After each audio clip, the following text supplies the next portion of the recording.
이번 시간에도 길이요 진리요 생명 되신 예수 그리스도, 그리고 그 예수 그리스도의 진리 안에 있는 죄와 또 그리고 죄인식 그리고 부활에 대해서 말씀을 드리도록 하겠습니다. 우리가 많이 예배가 회복돼야 된다, 또 교회가 부흥돼야 된다라는 말을 합니다. 그래서 다음 세대를 위해서 우리 예배를 회복시키고 또 교회를 부흥시켜야 된다는 말을 많이 하죠. 근데 그 요한복음 4장에 보면 수가성 여인에게 예수님께서 너희는 알지 못하는 것을 지금 예배한다라고 말씀을 하셨습니다.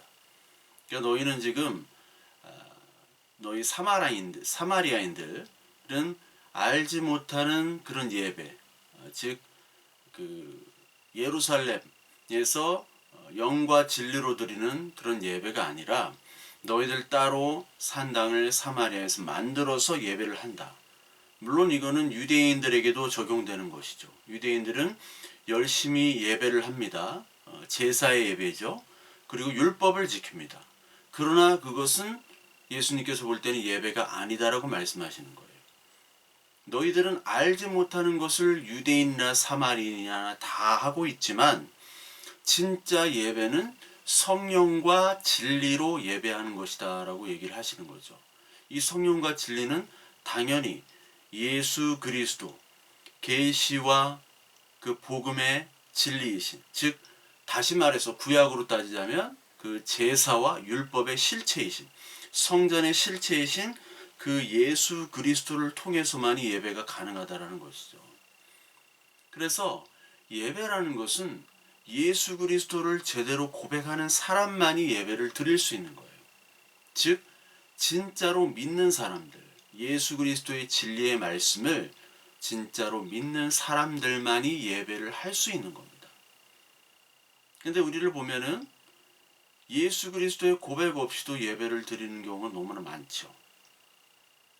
특히 많은 세례를 베풉니다. 저도 그 현지 교회에서 부서를 맡아서 교구도 하고 어린아들부터 청년까지 다 맡았습니다만, 그때마다 저는 이제 세례나 또 어떤 직분들을 줄 때 저는 커트라인을 다 쳤어. 이 사람은 고백이 없으니까 세례를 줘서는 안 된다, 그렇게 얘기를 하지만 다른 사람들은 이 사람을 줘야 된다라고 얘기를 하는 거예요. 믿음 없어도 줘야 된다.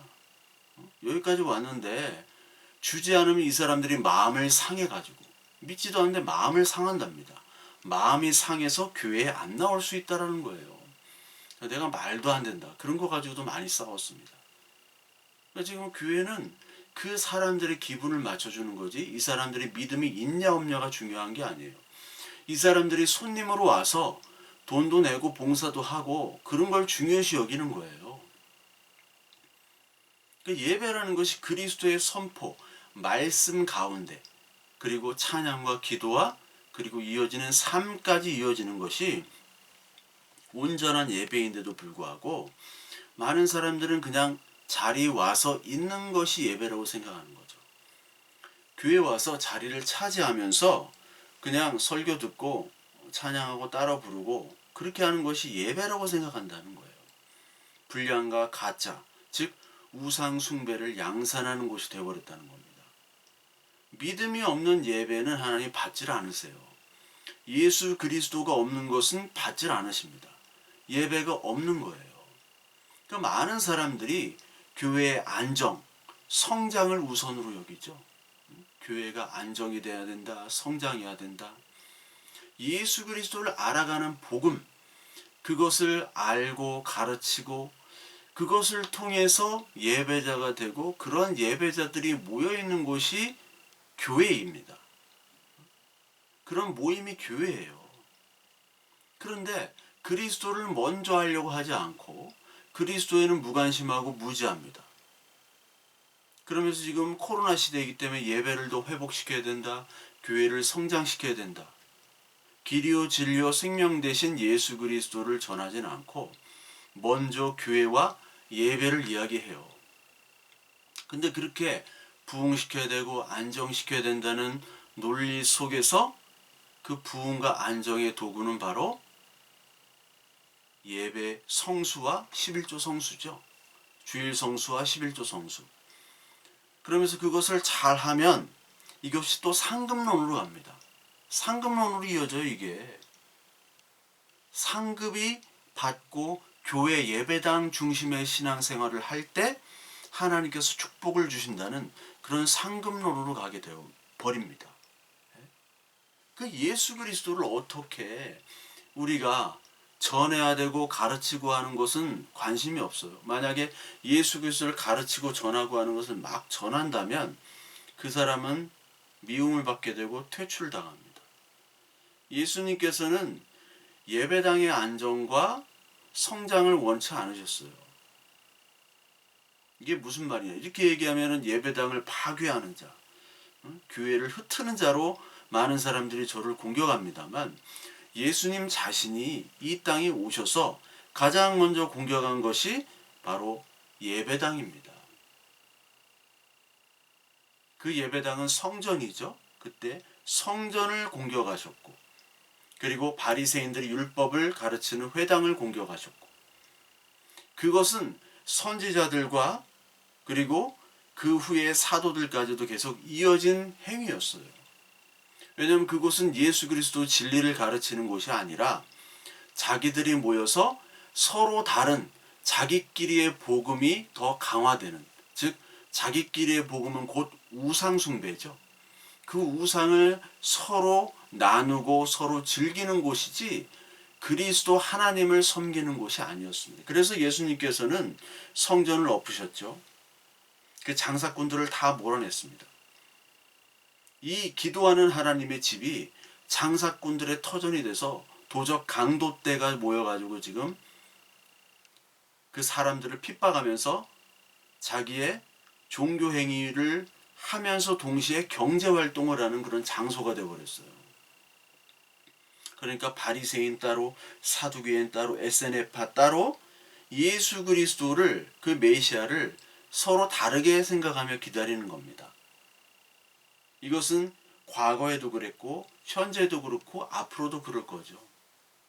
교회라는 것은 바로 그리스도 위에, 그리스도를 믿는 사람들 위에 예배를 드려야 되는 것이고, 그런 사람들이 모여서 예배하는 곳이 바로 모임이 교회인데, 그 예수 그리스도는 딱 빠지고 교회의 당 중심의 행위들이 아직도 벌어집니다. 코로나 이후이기 때문에 더 지금 그것들이 강화될 것으로 예상이 됩니다. 더 강화돼요. 교회는 반석이 세워야 되는데, 반석. 고린도서 10장에 나오죠. 10장 1절부터 3절까지 반석 위에 세운다. 그 반석은 바로 그리스도다라고 바울이 고린도 교회에게 편지를 합니다. 예수님께서도 이 교회를 반석 위에 세우겠다. 베드로에게 말하잖아요. 베드로의 뜻이 반석입니다. 반석 너 위에 세우겠다라고 예수님이 얘기를 하시는데, 그 반석은 베드로를 얘기하는 것이 아니라 어떻게 베드로 위에 세우겠어요? 온전치 않은. 그 반석이란 말은 광야에서, 그 다툼이란 뜻의 무리바, 그 광야에서 나온 그 반석을 쳐서 물이 나온, 즉 예수 그리스도를 통해서 물이 나오죠. 그게 요한복음 7장에 물을 뿌리는 행사, 그 성전에서 초막절 행사, 빛과 물로 이어지는 그 행사로 이어지는 것을 말씀을 드렸잖아요. 그러니까 구약에서 나타나는 그 반석이 바로 예수 그리스도시며, 생수의 강이 흐르는 그 예수 그리스도 위에서만 교회가 된다는 거예요. 그리스도의 고백, 그리스도의 고백 없이는 절대로 교회가 되지 않는다.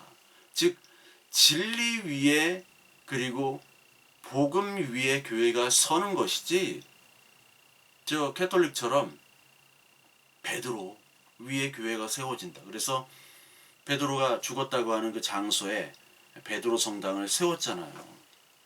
500여 년 전에. 거길 가보면요, 그게 베드로 성당 그 입구부터 끝까지 그 153m입니다.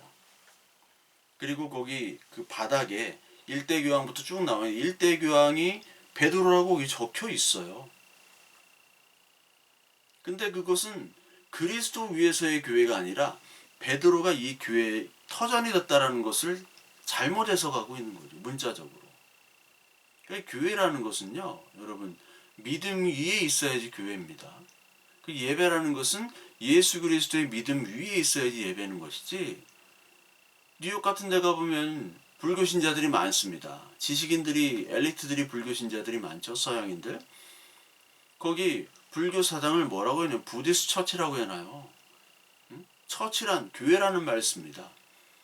그러니까 서양인들이 익숙해지도록 그 불교에 익숙한 그런 느낌이 들도록 처치라는 말을 쓰는 거예요. 친숙하게. 부디스 처치. 다 잘못된 거예요. 그러니까 지금 예수 그리스도를 알지 못하고 교회를 성장시켜야 된다는 등 부흥을 시켜야 되는, 그리스도를 먼저 아는 것이에요. 먼저 알려줘야 돼요. 먼저 내가 알아가야 되고 먼저 그것을 안 것을 선포해야 되고, 하나님의 말씀을 선포하는 것이 바로 그것이 진짜 교회의 안정이고 그것이 교회의 성장입니다. 그것이 바로 교회의 부흥이에요. 사람이 많이 모여서 헌금을 내고 뭐 땅을 사고 예배당이 커지는 게 부흥이 아니에요. 우리가 길이요 진리요 생명인 이 예수 그리스도 이 성경 말씀을 배우는데, 지난주까지 성령에 의해서 우리가 예수 그리스도를 알게 됐다고 얘기하죠. 성령을 통해서 예수 그리스도를 알게 되면 성령이 죄에 대해 의에 대해 심판에서 얘기되는데, 특히 죄를 성경은 얘기를 하고 있죠. 다른 데는 죄를 이렇게 심각하게 다루지 않습니다. 다른 종교는 죄에 대해서 이야기를 하고 있어요. 죄라는 것은 아담과 하와 이후로부터 생기게 되는 것이죠. 그 후에 이 죄 때문에 이제 하나님의 형상이 점점 왜곡되고 없어지고 뒤틀리고 나중에는 완전히 사라지는, 그것이 바로 죄의 모습입니다. 그 형상이 사라졌다는 것은 하나님과의 우리와의 교제의 관계가 끊어졌다는 것이고, 하나님과의 소통이 부재되는 것이고, 하나님과의 교제가 없다 보니까 하나님의 말씀이 우리에게 왔는데도 불구하고 이 말씀이 들리질 않고 보이질 않는 거예요. 기러기 가족들, 기러기 아빠, 기러기 엄마, 자녀들 외국에 유학시키고 나중에 10년 후에 보면요, 부인이 부인 같지 않고 자식이 자식 같지 않죠. 자식도 마찬가지로 이게 아버지 같지가 않은 거예요. 서로 어색하고 서로 부담스럽습니다. 왜? 그동안 관계가 끊어졌기 때문에. 끊어진 거예요. 이제 한 10년 더 있으면 이 사람이 아버지인지 뭔지 몰라요. 얘가 아들인지 딸인지 내 자식인지 몰라요. 그것처럼 완전히 이제 아버지의 개념이나 아버지에 대한 생각이 사라지게 되는 거죠. 우리도 마찬가지입니다. 하나님과 우리들의 관계 속에서 하나님은 우리들에게 주신 말씀과 은혜, 그리고 그 하나님의 규율들, 이런 것들이 다 있어요. 이 온 우주 만물과 우리 안에 하나님의 형상이 있는데도 불구하고 그것들을 다 잊어버리게 되죠. 그것이 바로 죄입니다. 단절과 소통이에요. 이제 하나님이란 존재, 하나님까지 안 가고 신이라는 존재도 생각을 하지 않아요. 특히 우리 동양, 특히 중국, 일본, 한국 같은 굉장히 테크놀로지가 발달된 이런 동네, 오히려 미국은 굉장히 보수적이고, 또 유럽 같은 데는 그렇지 않지만 역시 거기는 전통으로도 남아있고, 하지만 이 급격한 발전을 한 이런 우리 한국과 같은 동네들은 신적인 그런 생각들이 많이 이제 갑작스럽게 사라지게 되는 거예요. 신에 대한 어떤 존재. 그러니까 지금 교회를 다니는 친구들 역시도 신이라는 개념도 없을 뿐만 아니라 교회에 있는 자체 아이들도 하나님이라는 개념에 대해서 굉장히 희박합니다. 왜냐면 보고 배운 게 하나님이 복 주시고 하나님이 우리에게 인도해 주시고 때때로 우리에게 도움 주시고 위로해 주시고 이런 것에 익숙해져 있는데, 현실은 사실 그렇지가 않거든요. 그러니까 하나님의 말씀이 그들에게 들어가지 않는다면 그들은 전혀 다른 하나님, 그리고 현실에 맞닥뜨렸을 때 내가 알고 배웠던 하나님이 아닌 나의 인생이 다른 길로 인도됨에 많이 혼란스럽고 헷갈려 하면서 동시에 하나님을 그냥 놔버리게 되는 거죠. 이게 가장 큰 문제가 되는 것이죠. 하나님께서는 우리를 만드시고 우리를 이끄시고 지금까지 하셨는데 불구하고 우리는 알지를 못한다는 거예요. 그러면서 우리는 다른 것들을 만들죠. 다른 하나님을 만들죠. 우리 스스로 종교를 만들어요. 경전을 만들고 율법을 만들고 그리고 우리 스스로 도덕과 사회 규칙들을 만들고 교육 제도를 만듭니다. 거기에 과학기술, 거기에 자본 이런 것들이 들어가다 보니까 이제 하나님이 필요 없어지는 거예요. 하나님 없이도 우리의 힘으로 모든 것들을 다 할 수 있다라고 못 박는 것. 그것이 바로 내가 왕이 되는 것이고 내가 존재가 바로 하나님이 되는 것이죠. 근데 성경은 여기서 지적을 하는 거예요. 그것이 바로 죄악이다. 너희들이 하나님을 알지 못하는 것 자체가 너희 죄 때문에 이루어진 것이라는 것을 성경은 보여주고 있죠. 하나님 말씀하고 계신 거예요. 그래서 죄라는 것이 뭐냐? 죄. 우리의 마음에 대해서 얘기하고 있는데 그 죄라는 것을 보여주는 구절이 있죠. 우리 구절을 보면 그 예레미야 19장을 우리 하게 보면 예레미야 17장 구절을 보면 만물보다 심히 거짓되고 부패한 인간의 마음을 얘기하고 있습니다. 그러니까 인간의 마음이라는 건 만물보다 심히 거짓되고 부패하다고 얘기합니다. 그리고 죄에 대해서 요한일서 1장 8절은 죄가 없다라고 말하면 너희들 스스로 속이고 진리가 우리 속에 있지 아니하다. 이렇게 얘기를 하는 것이죠. 그리고 여러분들이 잘 아시는 로마서 3장 23절에 보면 모든 사람이 죄를 범하였음에 하나님의 영광에 이르지 못하더니 그리고 로마서 6장 22절 보면 죄로부터 해방되고 하나님이 종이 되어 거룩함에 이르는 열매를 맺었으니 그 마지막은 영생이다. 그리고 죄의 삭은 사망이고 하나님의 선물은 그리스도 안에 영생이다 라고 얘기합니다. 하나님의 은사라고 성경에 나오죠. 은사라고 말씀을 드리면 많은 사람들이 막 방언하고 그런 걸 생각하셔서 그런데 은사라는 말은 이제 선물이에요. 선물. 하나님 우리에게 선물을 주신 것이 그리스도를 통한 영생을 주셨다라는 거예요. 그러니까 죄는 우리 모든 사람이 죄를 범했다라는 거죠. 그러니까 죄를 범하로 말미암아 우리의 죽음이 생겼고 하나님의 영광과는 전혀 다른 우리의 영광과 우리의 유익만을 쫓아가는 그런 인간들이 되고 있고 그렇게 돼 버렸다는 것이 바로 하나님의 이 진리의 말씀입니다. 그 진리의 말씀, 성령께서 우리의 진리 말씀을 깨닫게 하시는데 길이요 진리요 생명 되신 그 진리의 그리스도의 말씀 중에 죄에 대한 인식이 가장 커요. 다른 종교는 죄에 대한 인식이 별로 없단 말이에요. 영지주의 같은 경우 뭐 깨닫지 못하는 것, 어리석음이 죄예요. 불교에 탐진치, 탐욕스럽고 어리석고 바보 같은 그런 것들, 욕심, 어리석음 그런 것들이 죄라고 얘기하지 않아요. 성경은. 그게 아니라 너희들이 하나님을 떠난 것 그것을 바로 죄라고 얘기하고 그 떠남으로 말미암아 너희들이 지금 죽음이 너희들이 기다리고 있고 아니 이미 죽었다라고 얘기를 하죠. 에베소 2장 1절에 너희 흠과 그 많은 허물로 너희들은 이미 죽었다. 그 하나님의 말씀 이 진리의 복음은 너희들의 죽음으로 선포가 돼야 돼요. 그러려면 죽었기 때문에 너희들은 반드시 살아나야 되는데 그 살아나는 구원의 방법은 그리스도밖에 없다라고 선언하는 것이 성경 전체의 내용입니다. 죽었기 때문에 너희들의 지금 하나님의 형상이 나타나지 않을 뿐만 아니라 하나님을 알지 못하고 하나님과 전혀 관계없는 일들을 하면서 너희들 스스로 만족하면서 너희들 스스로의 각자의 하나님을 만들어내면서 열심히 살고 있다.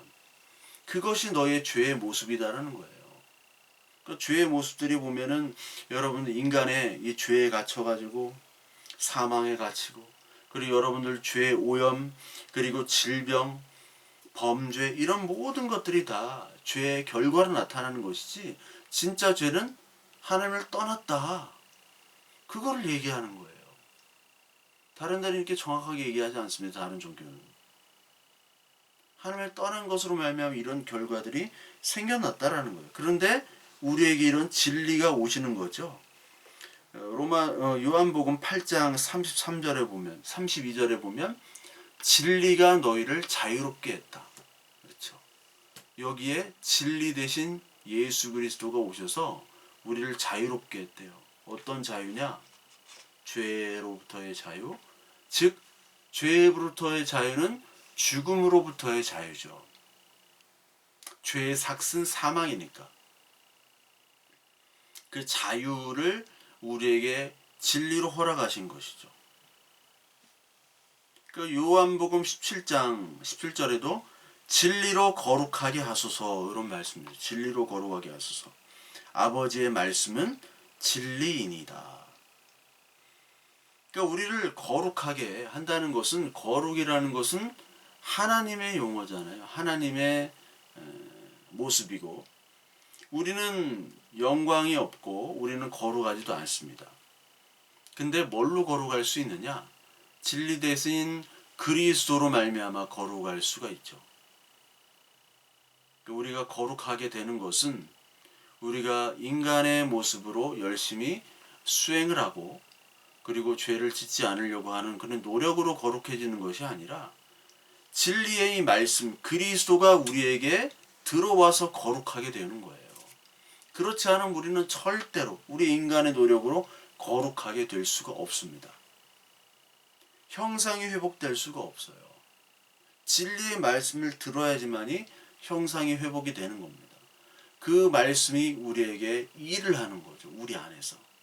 전에는 관계없는, 말씀과 우리와는 관계가 없었고 하나님과는 관계가 없었던 우리들을 하나님의 말씀이 일을 하고 예수 그리스도를 통해서 하나님과 우리가 화해가 되는 거죠. 그래서 예수 그리스도를 화목 제물로 오셨다. 화목 제물이에요. 하나님과 우리의 사이를 중재해주고 그 죄를 없애시는 분.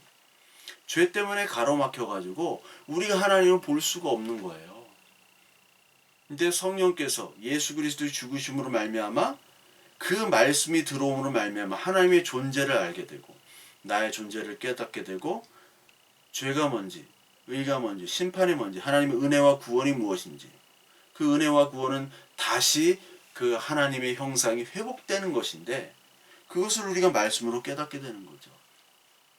근데 이 시대에 교회에도 진리의 말씀에 관심이 없고, 어떻게 하면 이 교회를 유지할까? 어떻게 하면 내 행복과 나의 존재감을 더 드러낼까? 거기에만 매몰되어 있는데, 교회가 그런데 이 세상 사람들은 먹고 살기 바쁜데 무슨 이 하나님의 말씀이 필요하겠으며 이 말씀을 누가 관심 있겠냐, 그거예요. 근데 이렇게 절망적일수록 우리는 그리스도를 통한 소망을 찾아야겠죠. 우리에게 소망은 말씀밖에 없어요. 왜냐하면 저와 여러분들이 절망의 상태에서 예수 그리스도께서 우리를 구해주셔서 우리가 희망의 증거기 때문에 그런 거예요. 희망의 증거. 옛날에 막 간증할 때 막 미군 서진규 씨 이런 분들, 내가 희망의 증거다. 나 죽으려고 했는데 미군 대령까지 돼가지고, 이런 것도 좋지만 그 희망의 증거라는 것은 어떤 성공해서 고진감래식으로 나중에 내가 고생 끝에 낙이 온다, 그런 것이 아니라, 낙이 와도 좋고 낙이 아직까지 안 와도 좋은 거예요. 그 소망에 들어간다는 것은 여러분 분명히 아셔야 되는데, 소망에 들어간다는 것은 내 안에 하나님 말씀이 들려지는 거예요. 이거는 나의 노력으로도 되지 않고요. 내가 얼마나 무슨 재산이 있는 것으로 되는 것도 아니며, 그리고 내가 건강하고 건강하지 않고 어떤 능력과는 무관한 겁니다. 전혀 무관해요. 학벌, 외모 이런 거 관계가 없어요. 진짜 복은 뭐냐? 그 복이라는 것은 바로 하나님의 말씀이 우리에게 들어왔다는 것. 그거를 듣고 싶어도 들을 수가 없다니까요. 그거를 만지고 싶어도 만질 수가 없는데 하나님의 복이라는 것을 우리에게 그냥 주셨다는 것. 그 말씀이 들린다는 것. 그 자체만으로 여러분들 큰 복을 얻으시는 거고, 그것이 바로 소망이에요. 말씀이 없는 자는 절망입니다. 아무리 부자라도 절망이에요. 그 소망을 우리에게 주셨다는 거예요. 그것이 바로 내가 이젠 과거의 나가 아니다.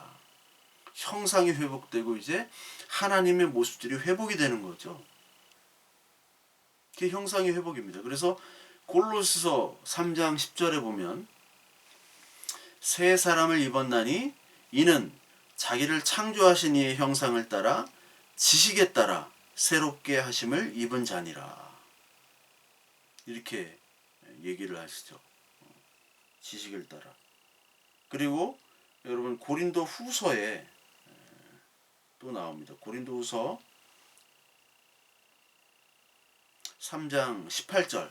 고린도 3장 18절에 보면 우리가 다 수건을 벗은 얼굴로 거울을 보는 것 같이 주의 영광을 보매 그와 같은 형상으로 변화하여 영광에서 영광에 이르니 곧 주의 영으로 말미암음이니라. 우리가 이제 하나님의 형상 닮은 존재로 변하는 것이죠. 그게 우리의 부활이 때잖아요. 영광에서 영광으로 이르는 것이고, 그리고 고린도서 4장에 보면 그리스도가 하나님의 형상이니라. 즉 우리는 그리스도가 닮아간다는 거예요. 그리스도를 영화롭게 된다는 것은 이제 그리스도가 우리와 함께 살고 하나님이 우리와 함께 살고, 즉 함께 살 수 있는 조건으로 하나님이 우리를 거룩하게 만드심. 그건 예수 그리스도 통해서 거룩하게 만드시는 것이고, 그것을 통해서 이제 예수 그리스도를 통한 하나님의 형상이 우리가 회복되도록 하나님이 만드신다는 거죠. 그게 예수를 닮아간다는 거예요. 그게 점점 이 땅에서 성화가 되다가 그리고 완전한 영화로 부활 때 들어가는 것이죠. 그게 하나님의 나라의 완성이고, 그게 하나님의 사역의 이제 끝이죠. 그게 예수 그리스도를 통해서 우리의 죄가 해결이 되는 거예요. 우리의 죄가 해결이 되고 우리를 갉아먹고 우리를 족쇄에 가두는 죄와 죽음의 대로부터 해방시키는 것이죠. 그것이 바로 하나님의 형상의 회복이, 이것이 구원입니다. 예수님께서 이것을 감당하신 거죠. 그리스도 메시아로 오셔가지고 인간의 몸으로 오셨다는 것. 성육신. 그러니까 예수가 오셔서 성육신으로 말미암아 우리를 위해서 죽으신 거죠. 이것을 믿어야지만 예배가 되는 거예요. 예배가 먼저가 아닙니다. 예수가 먼저예요. 교회가 먼저가 아니에요. 예수가 먼저예요. 그것을 믿어야지만이 교회가 되는 것이고, 교회가 돼야지만이 예배를 드릴 수 있는 것이지, 그냥 무조건 와서 모인다고 예배가 되고 많이 모였다고 건물 있다고 교회가 되는 게 아니에요. 근데 아직도 우리들은 목회자부터 다 착각하고, 이렇게 얘기하면 교회를 파괴한다고 하고 부정탄당하고 이런 이야기를 아직까지 하고 있어요. 대부분의 사람들이 이렇게 얘기를 하는 거예요. 이게 큰일이죠. 그런 사람들이 예수를 못 박아 죽이고 선지자와 사도들을 못 박아서 죽였습니다. 예수님께서 우리의 죄를 위해서 대신 죄를 짊어지시고 죽은 거죠. 예수님께서 이 땅에 오셨다는 것 자체만으로도 고통이고, 그리고 그것으로 말미암아 하나님의 뜻에 순종을 하셨죠. 어디까지? 죽기까지 순종을 하신 거예요. 죽으신 거예요. 죽으신 거. 그러니까 한 사람의 불순종이 이 죄를 낳았지만, 한 사람의 순종으로 말미암아 거룩과 소망과 부활과 생명, 길이요 진리요 생명을 주신 것이죠. 그래서 로마서 5장 19절에 보면 한 사람이 순종하지 아니함으로 많은 사람이 죄인 된 것 같이 한 사람이 순종함으로 많은 사람이 의인 되었다라고 얘기를 합니다. 그러니까 우리가 그 한 사람이에요. 우리가 그 죄를 지은 그 사람이고, 그리고 한 사람 예수 그리스도께서 순종하로 말미암아 우리를 구원하신 겁니다. 빌립보서 2장 5절부터 보면 근본 하나님과 본체시나 오히려 자기를 비워 종의 형체를 가지사 사람들과 같이 되셨고 사람의 모양으로 나타나사 자기를 낮춰 죽기까지 복종하시고 십자가에서 죽으셨다고 얘기를 하죠. 그러니까 이 땅에 근본 하나님과 동체시지만 이 땅에 오신 것 자체가 굉장한 고난이고 아픔이었습니다. 특히 맨 마지막에 엘리 라마 사박단이면서 말씀하시면서 하나님과 완전히 단절된, 그러니까 내가 하나님인데도 불구하고 본체임에도 불구하고 그것이 단절된 그 고통, 그것으로 말미암아 우리를 살리신 거죠. 그것으로 말미암아. 히브리서 4장 5장에 보면 또 이런 말도 있습니다. 히브리서 4장 15절에 보면 예수님께서는 우리와 똑같은 시험을 받으셨지만 죄는 없으시기에 우리의 연약함을 동정하실 수 있다라는 거예요. 동정하실 수 있다. 인간의 모든 인생의 고난과 고통을 다 겪으신 분, 그리고 죽음까지 겪으시고 인간의 삶을 잘 아셨죠. 먹고 사는 문제를 위해서 목수를 하셨고 그리고 인생을 다 사신 분입니다. 그렇기 때문에 우리의 문제가 무엇이며 우리의 필요가 무엇이고 우리를 어떻게 위로해야 되며 우리의 죄악이 무엇인지 우리가 왜 구원이 필요한지를 너무너무나 잘 아시는 분이에요. 직접 경험을 하신 겁니다. 직접 경험을 하신 것. 이것보다 더 중요한 게 없죠. 직접 경험을 해야지 그 사람을 알 수 있잖아요. 만약에 저한테 뭐 가정의 문제, 부부의 문제, 뭐 교육의 문제, 자녀 교육의 문제 상담을 한다면 제가 간접적으로 얘기를 할 수 있지만 그것을 다 얘기를 할 수 없죠. 왜냐하면 직접이 아니기 때문에. 그 직접보다 더 할 수 있는 건 없는 겁니다. 이 영어로 nothing compared to first hand라는 말이 있어요. 우리가 확 들어오잖아요. 그 first hand 직접보다 직접 경험한 것보다 더 비교될 수 있는 게 없다라는 거예요. 그러니까 우리는 하나님께 간절히 갈 수 있는 것이 하나님은 first hand로 직접 모든 것들을 다 경험하신 분이기 때문에 하나님 나의 죄가 이렇고 나의 마음은 이렇고 지금 내가 이런 상태이기 때문에 하나님 도움이 필요합니다. 하나님 나의 믿음이 없습니다. 하나님 경험하셨죠? 아시죠? 주님도 엘리 라마 사박다니 이 잔을 나에게 거두소 이렇게 얘기하셨잖아요. 저도 지금 있는 형편과 환경이 도저히 감당할 수가 없습니다. 하나님 나에게 힘을 주시고 도와주세요.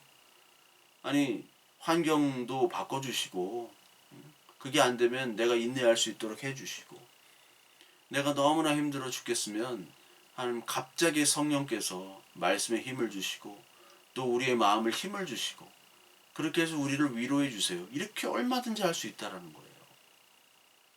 그것이 바로 직접 경험을 했기 때문에 그래요.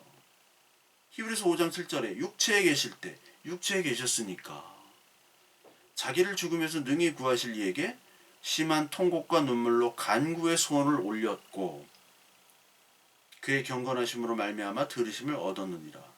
통곡과 눈물과 간구 이것이 예수의 일생이었죠. 우리도 살면서 통곡과 간구와 눈물이 얼마나 많아요. 우리가 뜻대로 되지 않는 일도 너무나 많고 우리가 원치 않은 환경 속에서 고통받을 때가 얼마나 많습니까? 다 행복해지고 싶고요. 다 좋은 집에 좋은 밥 먹고 따뜻하게 여름엔 시원하게 병도 없이 우리 가족들 다 건강하고 화목하고 행복하고 그렇게 지내고 싶죠. 근데 그게 마음대로 되냐고요. 안 그러고 싶은 사람은 없지만. 그런데 그것이 우리의 1차적인 인생의 목표가 아니에요. 그것을 통해서라도 예수 그리스도를 믿으면 그것이 행복이 되는 거예요. 아, 이 세상은 정말 가짜구나. 예수 그리스도를 믿는 믿음 없이는 이거는 다 가짜고 헛된 것이구나.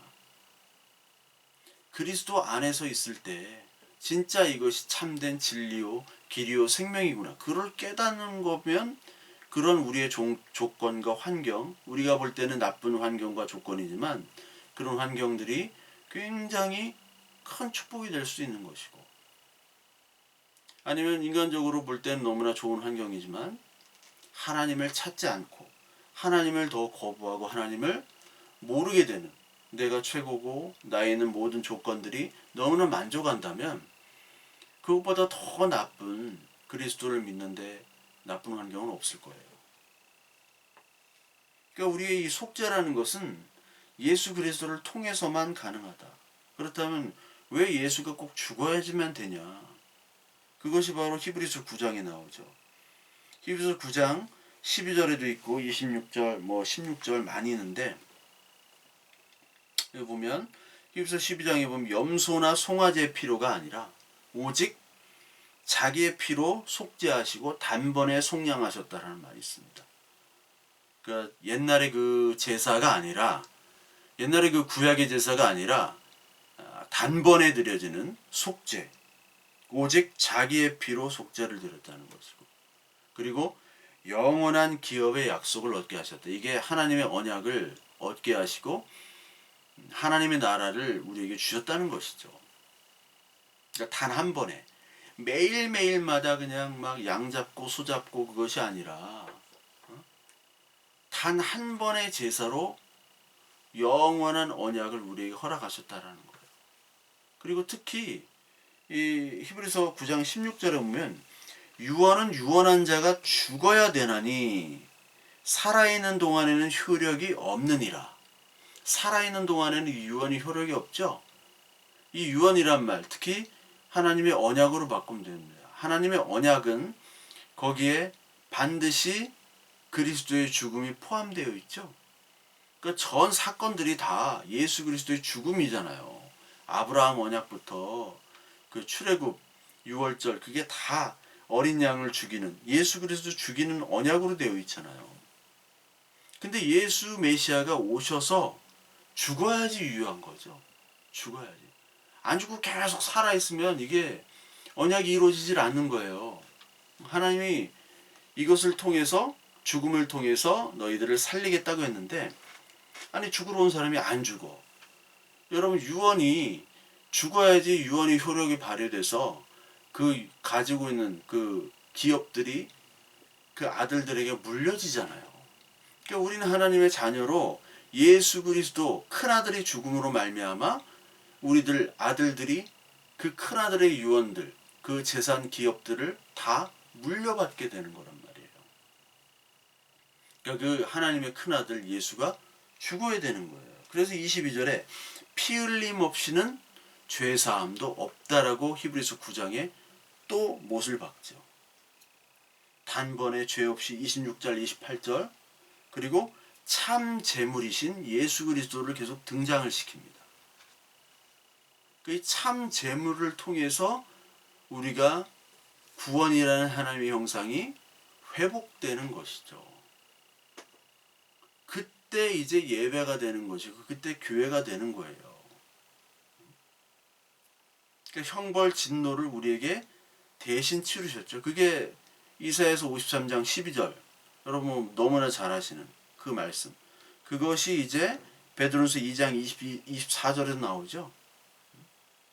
죄에 죽고 의에 살게 하고, 그리고 친히 나무에 달려서 죄를 담당하셨다고 베드로서 2장 24절에 얘기합니다. 갈라디아서 3장 13절에도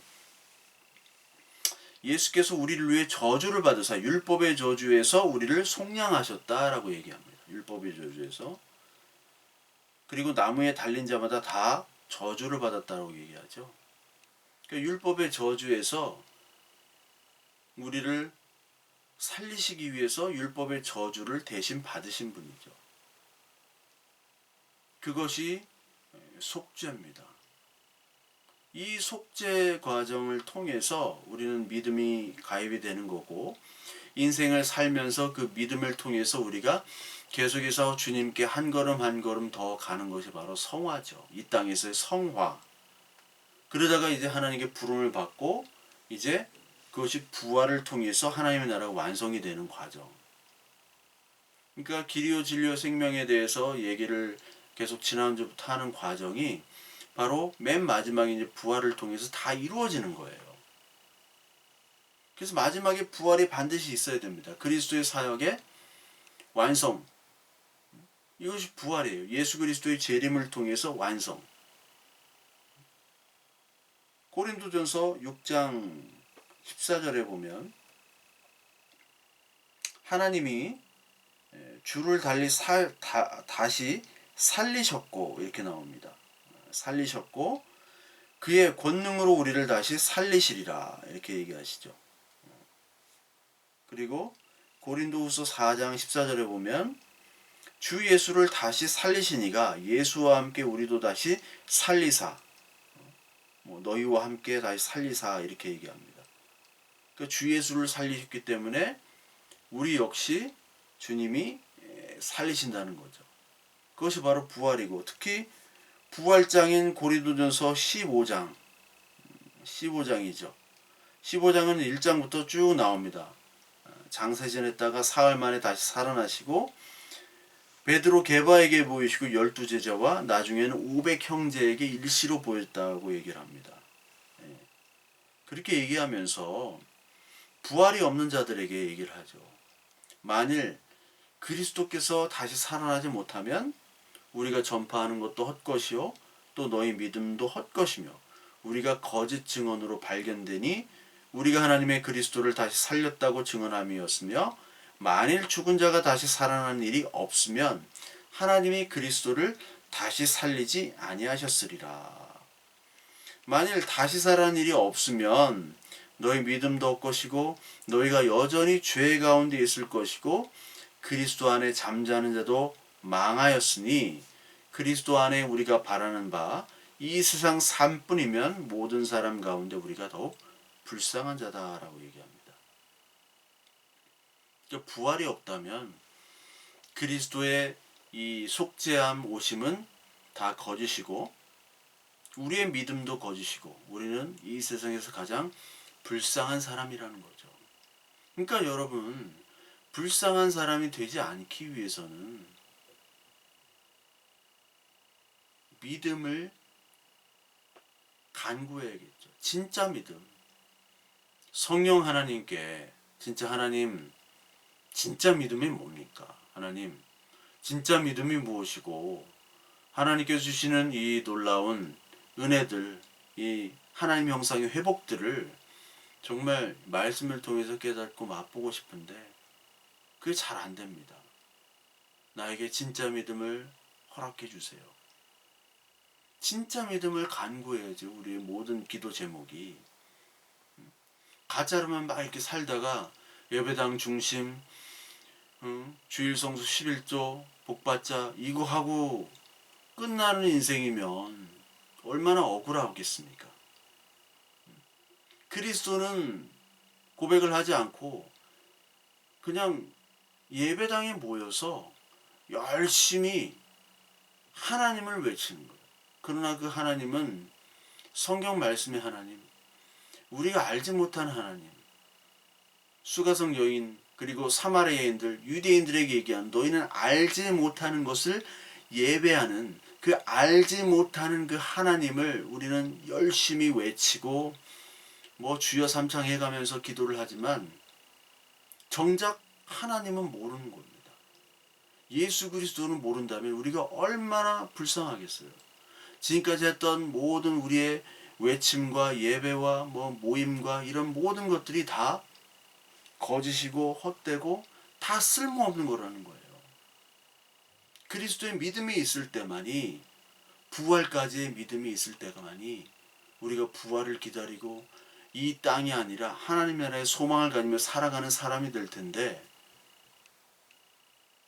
그것이 없이 길이요 진리요 생명에 대한 그 예수 그리스도에 대한 아는 것과 가르치는 것이 없이, 정말 그 참 복음이 없이 우리가 껍데기만 가지고 산다면 너무나 애쓰다가, 너무나 가짜 하나님만 그냥 믿고 있다가 하나님이 나는 너를 알지 못한다라고 얘기하시면 그것보다도 더 허망한 게 어디 있겠습니까? 뭐 부동산을 사가지고 오를 거를 기대하고 샀는데 다 망하고, 응? 빌딩을 대출받아가지고 샀는데 임대가 안 돼가지고 막 죽고 싶고, 그런 것과는 차원이 다른 그런 허망함과 그런 슬픔이 올 거라고요. 누구에게? 그리스도인이라고 소위 얘기하고 소위 자신이 믿는 그런 사람들에게 오는 것이지, 이 세상 사람들은 관계도 없어요. 예? 관계도 없단 말이에요. 이 세상 사람들은.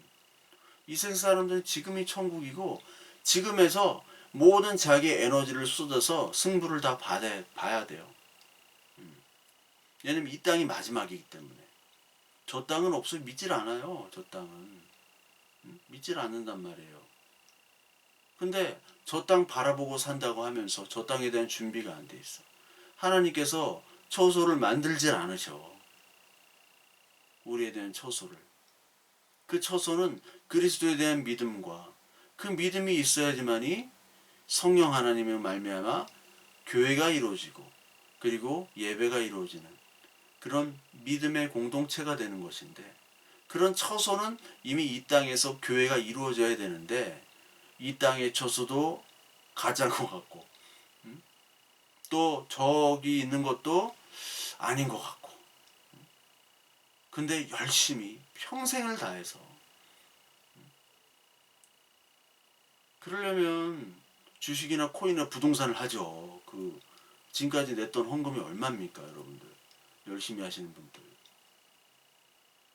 그걸 할 필요가 없겠죠. 그게 진짜라면, 하나님이 우리를 인정해 주시지 않는다면.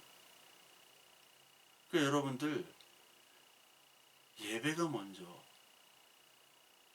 뭐 교회당 부흥이 먼저가 아니에요. 예수, 그 그리스도가 먼저입니다. 그 믿음의 고백이 이루어질 때만이 우리가 참된 예배를 드릴 수 있는 것이고 참된 교회가 될 수 있는 것입니다. 그것은 다 길이요 진리요 생명 되신 그리스도 안에 있을 때만, 그 그리스도를 알려고 하고 배우려고 하고 그것들을 가르치려고 하는 성령 하나님의 인도에 의해서 그 하나님의 계시의 복음, 이 진리의 말씀들을 정말로 사랑할 때 하나님이 거기 위에 더 큰 은혜를 부어줄 줄로 믿습니다. 이런 하나님의 크신 은혜가 우리 모든 교회에, 우리 모든 성도들에게 임하기를 간절히 소망합니다.